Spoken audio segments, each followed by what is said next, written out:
You must be feeling it, Feeling what? that it's been a rough season to this point for your Steelers. Man, it's been a rough season for everybody. Whether you're 9-1, whether you're 5-5, or whether you're 0-10 or 11.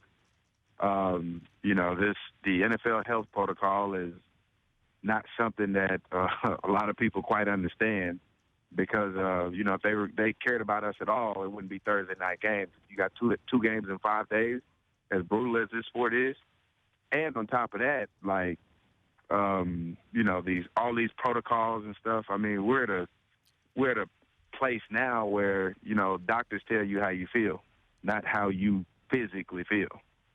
So it's been rough for everybody.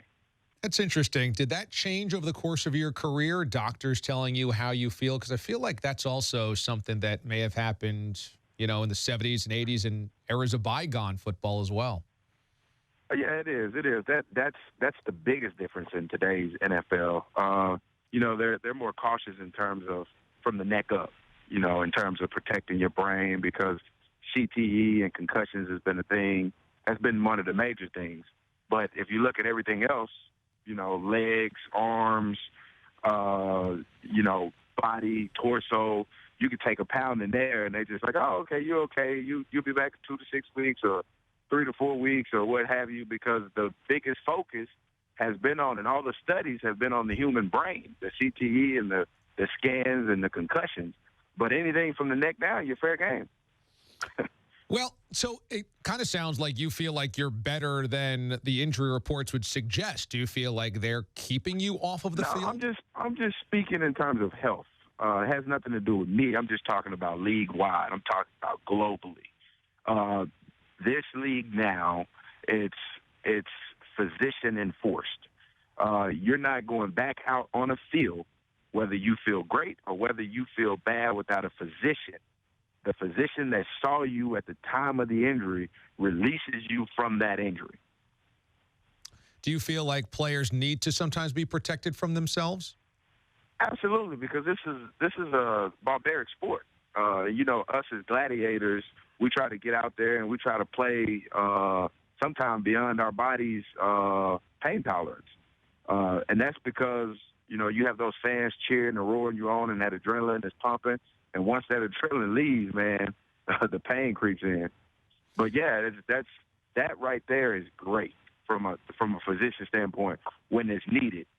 Sometimes, we kind of overemphasize things that don't need to be overemphasized and kind of throw things out of whack. DeAngelo Williams, Steelers running back, joins us here on the show. Is it hard to play football when you feel like your employers don't care about you? No, it's not hard to play football at all. That's the thing. Like, whether the employers care about you or not, you're paid to do a job.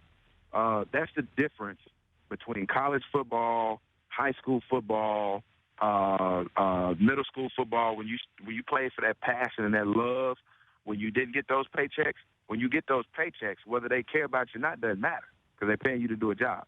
Not only are they paying you to do a job, but you've already fallen in love and had that passion for the game of football. So as far as you're concerned, what your employer's thinking about or talking about or care about doesn't bother you. It doesn't matter to you because it's about what you're going through with your teammates, because we're all going through the same thing, whether you're making $100 million or whether you're making $1 million or whether you're making $370,000. We're all going through the same thing. We all feel the same thing. The difference between us and a lot of other jobs is we actually talk to each other and we actually reminisce and hang out and chill and get a better understanding of each other as opposed to some other companies.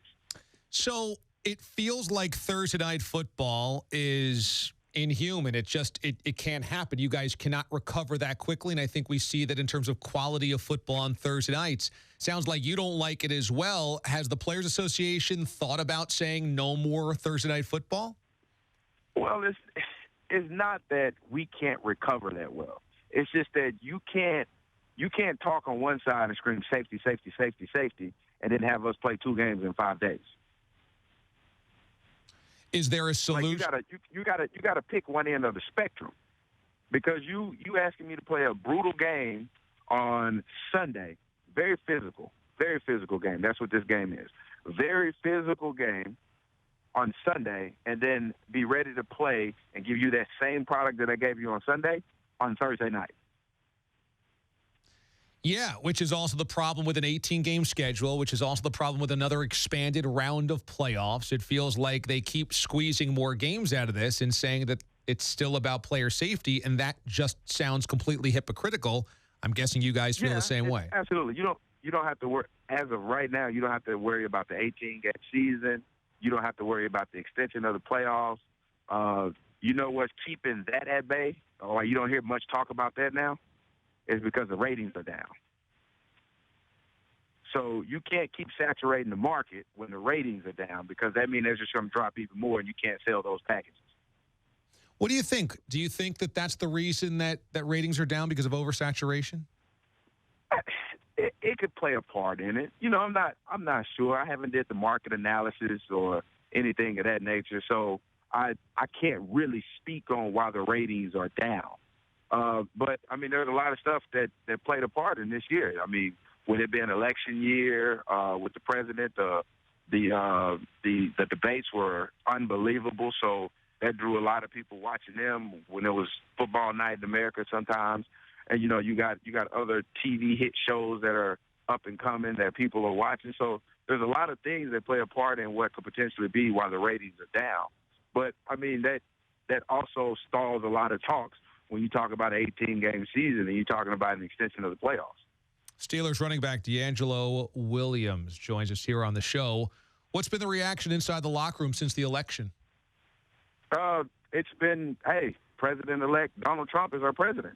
You know, when he comes into office, we're going to see what happens. I mean, that's the same approach we took with Obama, the approach that we took when the president that was elected president when they got elected. I mean, there's nothing changed. Like, we talk about things in the locker room completely different from corporate America or people that talk in other jobs. We talk freely. We, you know, nobody's emotionally tied to the conversations that we're having, and we get to see how people feel about certain issues. And not only see how people feel about certain issues, we get to see how people feel from various backgrounds. And it's been a consensus. Like, we all listen to each other, we state our case and points, and we move on. No harm, no foul. Whereas if you was in a corporate setting or a job business-like setting, if you had that conversation, somebody would be brought to the principal's office. That's interesting when you said that the players are not emotionally connected to those positions or those debates. Is it naturally where you vote, you're kind of emotionally attached to it? How is it possible that the locker room is not so? Well, you got to understand, man, we all play football. We've been playing it for a long time. That's the common denominator. I even got asked a question,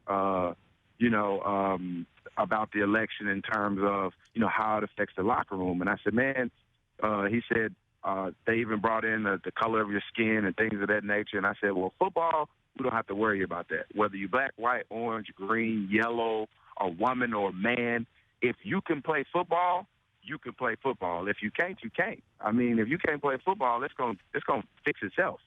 There's no, I don't really like this person. I don't really like that person. If you can ball, you can ball. So that's one thing that we don't have to worry about in the football community. Also, on top of that, with football being a common denominator, we all, from some extent, understand what the next person is going through. So we always take that in consideration when we talk to one another. So that may be the deciding factor in terms of us not being emotionally tied to the election or anything else outside of our family, because we know what each other is going through, as opposed to somebody else not understanding what another person is going through.